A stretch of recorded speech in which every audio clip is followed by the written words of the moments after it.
The first time the crow tapped the stone, nobody was watching. It was a small town sort of evening. Supermarket lights humming, bus brakes sighing, someone yelling for their dog across the park.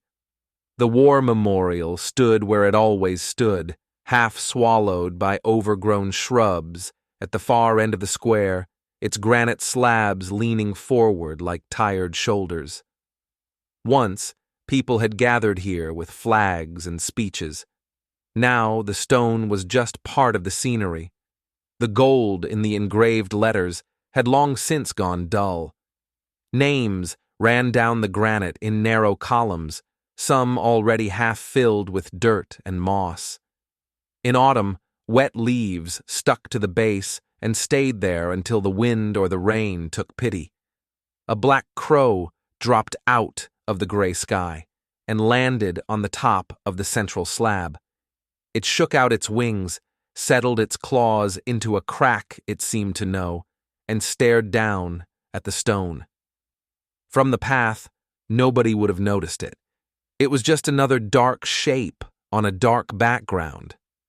The bird tilted its head one way, then the other, as if scanning the rows of names. Then it hopped down a little, closer to the engraved letters, and tapped the stone with its beak. Once, twice, 3 times, in the same place. The sound was small, almost nothing, a dry, hollow tick-tick-tick that vanished into the wind and traffic. The crow held still afterwards, head cocked, as if listening for an answer. When none came, it gave a soft, rasping call, launched itself into the air, and flew toward the line of trees behind the square. Across town, in a low brick building that used to be a post office and now housed the municipal archive, a box fell off a shelf. It was not dramatic. The shelf did not collapse. No avalanche of paper followed.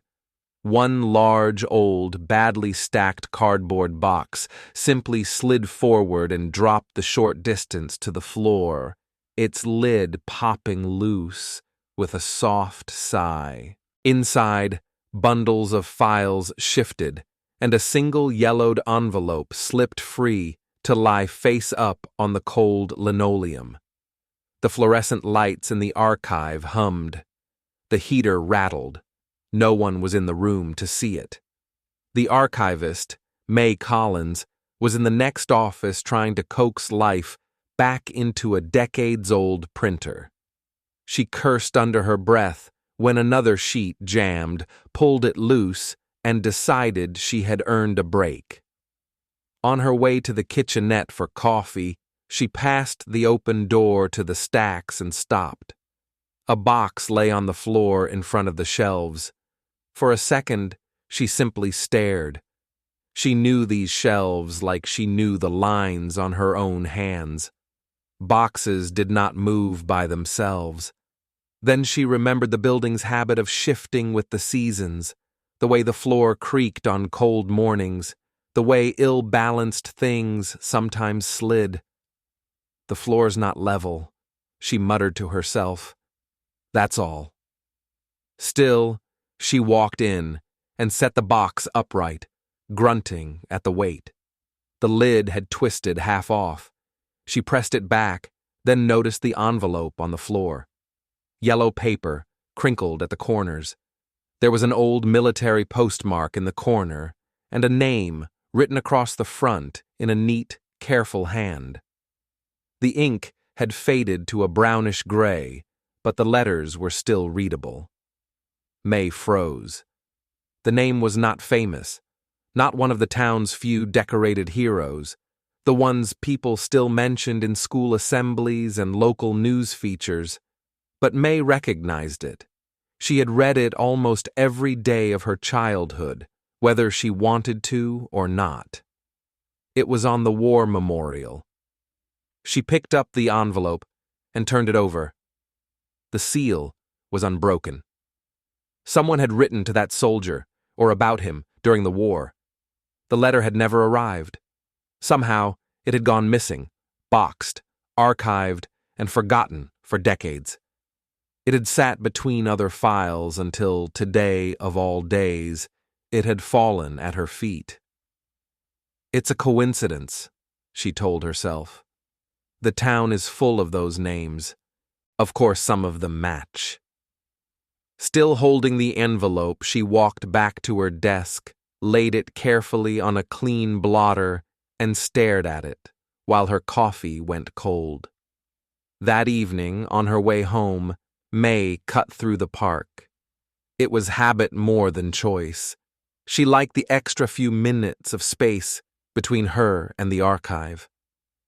As she crossed the grass, the war memorial rose out of the dim light ahead, its granite face streaked with old rain. Something moved at the top of the central slab. The crow was there again, a black silhouette against a pale strip of sky. It hopped down the edge of the stone until it reached the level of May's eyes. She slowed, curiosity nudging through the day's tiredness. The bird bent forward and tapped its beak against the stone. Tick, tick, tick.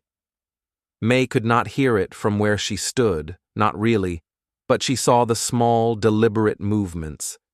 The crow stepped sideways, tilted its head, and tapped another spot further down the column. She did not go closer. She stayed where the path turned, watched the bird for a moment, then shook her head and walked on. Birds did strange things. People gave them meaning because it made life less dull. That night, she dreamed of envelopes, of shelves that moved on their own, of a stone wall whispering names under her fingertips. 2 days later, she found the second letter. It was wedged inside a file about road construction from the 1960s, a place it had absolutely no reason to be. She had pulled the file for a dull request about traffic patterns, opened it, and a slim envelope had slipped out and landed on the desk. Same yellow paper, same wartime postmark. Different name. She knew this one as well. It sat in the second column from the left on the memorial, halfway down. A surname she had always thought sounded oddly lyrical for a man who had died in mud on another continent. Her grandmother had pointed to it once and said, "He made the best jokes." No one could repeat them after he left. May held the envelope for a long time without opening it. The hair on her arms prickled. That evening, she went to the memorial on purpose. The park was almost empty. A woman pushed a stroller across the far side of the lawn.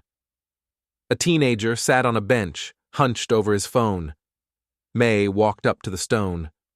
Up close, it smelled of damp leaves and thyme. The crow was waiting. It sat halfway down the central slab, hunched in the chill air, feathers puffed against the cold. Its eyes were bright, perfectly still. As May stopped a few feet away, the bird turned its head and fixed her with one glossy black eye. Then it turned back to the stone and tapped. It struck its beak exactly where the first name was carved. 3 quick, clean taps. Then it hopped sideways, 1, 2 steps, and tapped again on another name a few inches away. Tick, tick, tick. May watched the small, precise movements. Her fingers tightened around the edge of her notebook. She had brought it almost without thinking, along with a pen. She wrote the 2 names down. The next morning, a box in the far row of shelves had shifted half out of place. When she pushed it back, she found a loose folder behind it. Inside the folder was a letter addressed to the first of those names, never sent, the handwriting cramped and urgent. On another shelf, tucked into the wrong box entirely, she found a second envelope containing a notice about the second man's death with a handwritten note from a comrade. He did not run. Tell them that. May stopped believing in coincidence. She started keeping a record. Every time she passed the memorial and saw the crow tapping, she noted the position on a rough sketch of the stone, column, row, distance from the metal star at the top. Back at the archive, she searched. She did not always find something the same day. Sometimes it took a week of moving boxes and digging through misfiled records. But the pattern held. For every name the crow tapped, somewhere in the archive there was a stray piece of that person's story.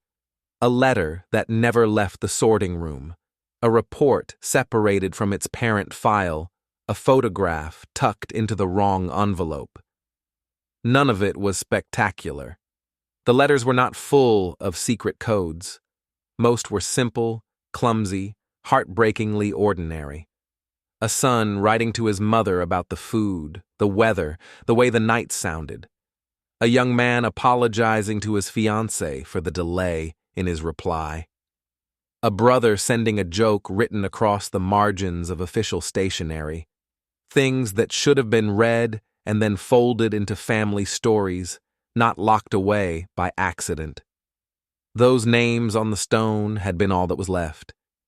Now, piece by piece, the rest was finding its way back. May wrestled with what to do.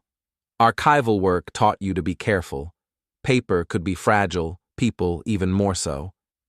She spoke quietly with her supervisor, who agreed to let her contact a local journalist if the families want this. The journalist, a young man who wore headphones even when he wasn't listening to anything, came to the archive with low expectations and left wide-eyed. When the article came out, the headline was about lost war letters found after decades. The part about the crow made it into the final paragraphs, trimmed down to a single poetic sentence. A lone black crow sits on the memorial some evenings, as if guarding the names. No one printed the words tapping or choosing. May was almost relieved. The phone in the archive began to ring. People had questions. Did the archive have anything under the surname? Was there a letter for that one? Could they come and check? Some were just curious. A few sounded almost angry, as if the building itself had been hiding something on purpose. May listened, took notes, and made appointments. It turned out that grief had not faded. It had simply changed shape.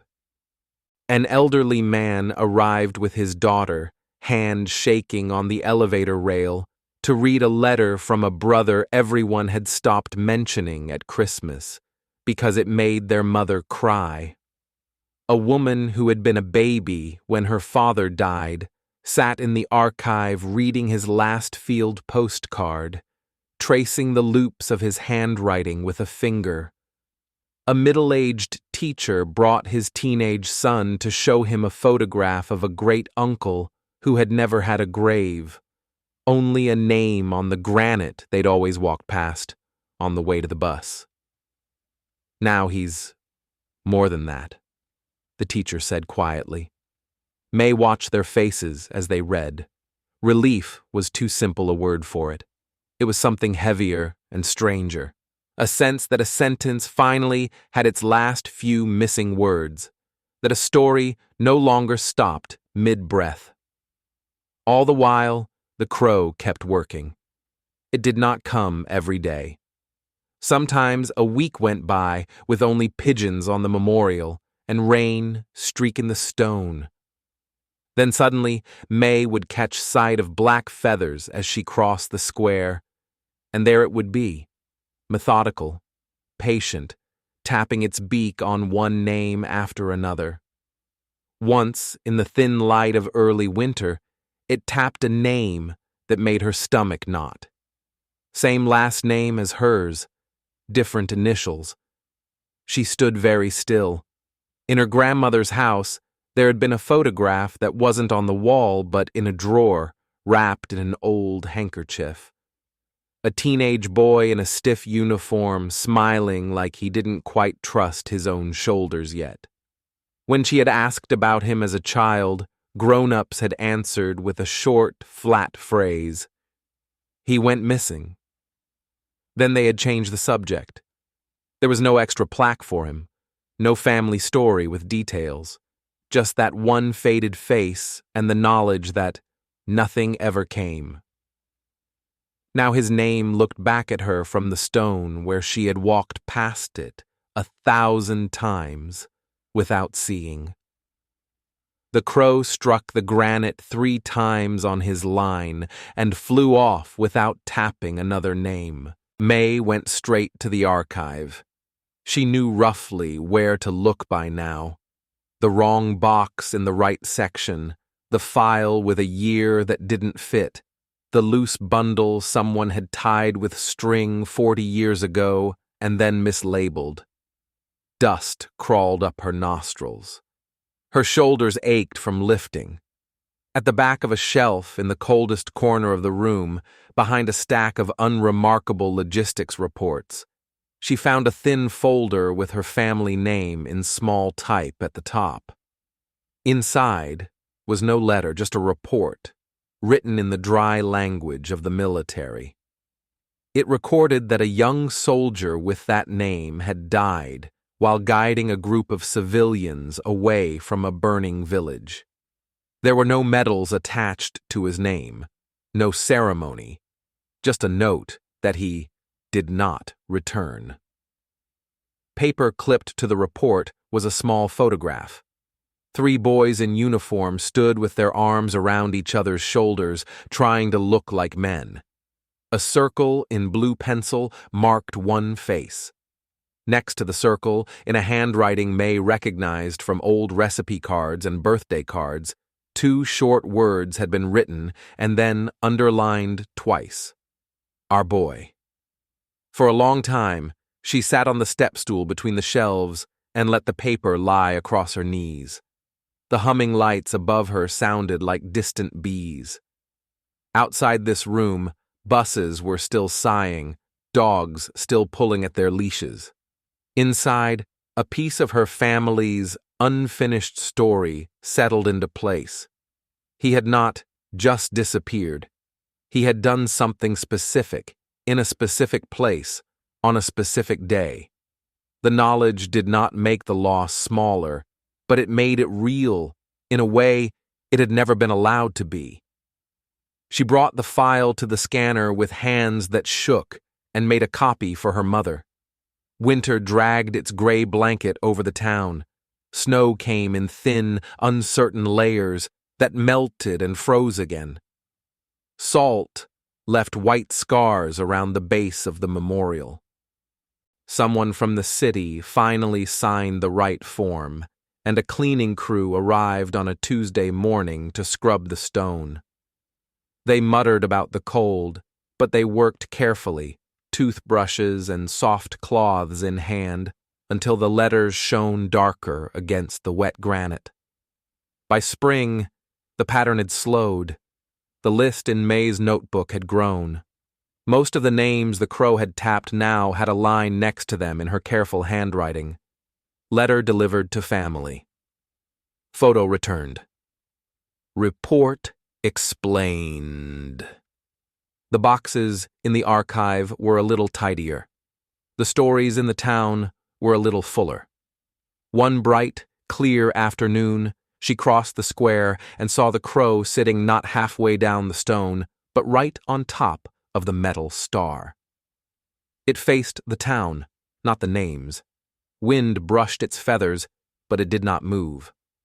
For a moment, it looked almost like another part of the monument, some dark piece of metal that had always been there. Cars rolled past.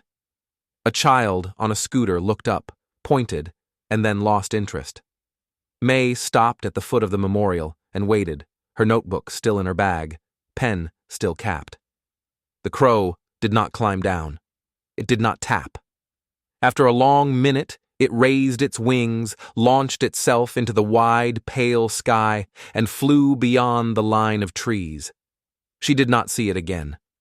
People said crows came and went around the park, as always. Maybe they were right. Not every blackbird, was that particular bird. Not every sound on stone was a message. Life did not stop to confirm patterns, but the names on the memorial were clean now. On some days, there were fresh flowers. On others, folded photocopies of letters lay in plastic sleeves at the base, weighted down with small stones, left for anyone who wanted to read. Old grudges in some families softened a little as myths were replaced with facts. Silence loosened its grip at a few kitchen tables. At the very bottom of the memorial, a new plaque appeared. It was small and discreet, the sort of thing most people only noticed the second or third time they passed. It thanked the town archive for its work in recovering and preserving personal records related to the names above. It mentioned nothing about birds or tapping beaks or boxes that moved of their own accord. Those parts stayed where they belonged, in May's notebook, in the quiet look two strangers shared in front of the stone when they realized they were both holding letters, in the way a hand might reach out, almost without thinking, to touch a particular name. On some evenings, when the light hit the granite just so, the engraved letters seemed darker, like fresh ink. The wind in the trees overhead could almost have been wings. And somewhere between the archive shelves and the stone in the park, between the living and the dead, a gap that had been left open for decades was now, finally, a little more closed.